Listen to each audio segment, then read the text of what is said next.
Caroline Loyer nous a rejoint avec notre invité en direction la Turquie ce matin, grande puissance agro-industrielle avec une économie structurée, un positionnement géographique aussi très favorable, pays qui n'est pas au bout de ses ambitions. Bonjour Sébastien Bis. Bonjour. Merci d'être sur notre plateau, directeur du Club Déméter, chercheur associé à l'IRIS. Un mot d'abord sur ce qui fait l'actualité ce matin, avec ce revirement de Donald Trump sur les taxes américaines à l'importation. Ankara n'était pas la plus mal lotie quand ses droits de douane étaient encore d'actualité, donc 10%. Finalement, ils sont suspendus aussi pour la Turquie.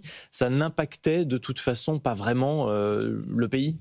Non, et d'ailleurs la Turquie, tout comme le Maroc, avait bien observé qu'avec 10% de taxes, ils pouvaient proposer des plateformes pour faire rebondir des échanges commerciaux entre certaines régions du monde et les États-Unis. On voit qu'en une semaine, ces positionnements stratégiques de certains pays volent vite en éclats. Oui, parce qu'en fait, Ankara est au milieu de pays qui étaient beaucoup plus taxés que la Turquie. Absolument, et la Turquie a aussi toujours eu une relation spéciale avec Washington. C'est un pays membre de l'OTAN, et c'est vrai que les relations sont plutôt bonnes.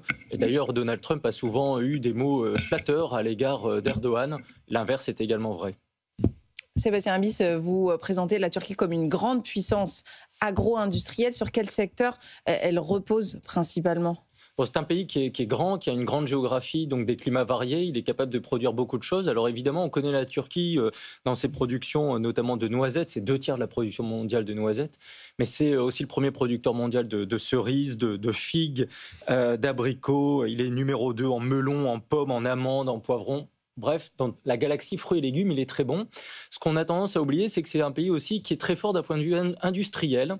On connaît l'industrie de l'automobile qui s'est beaucoup positionnée sur ce pays. L'industrie agroalimentaire est très forte. La Turquie est un des leaders mondiaux sur la farine, sur les pâtes, sur la biscuiterie. Et c'est aussi un pays qui a beaucoup misé sur l'aquaculture ces dernières années. Bar, dorade, quand nous consommons ces poissons en Europe, ils viennent de l'aquaculture turque la plupart du temps.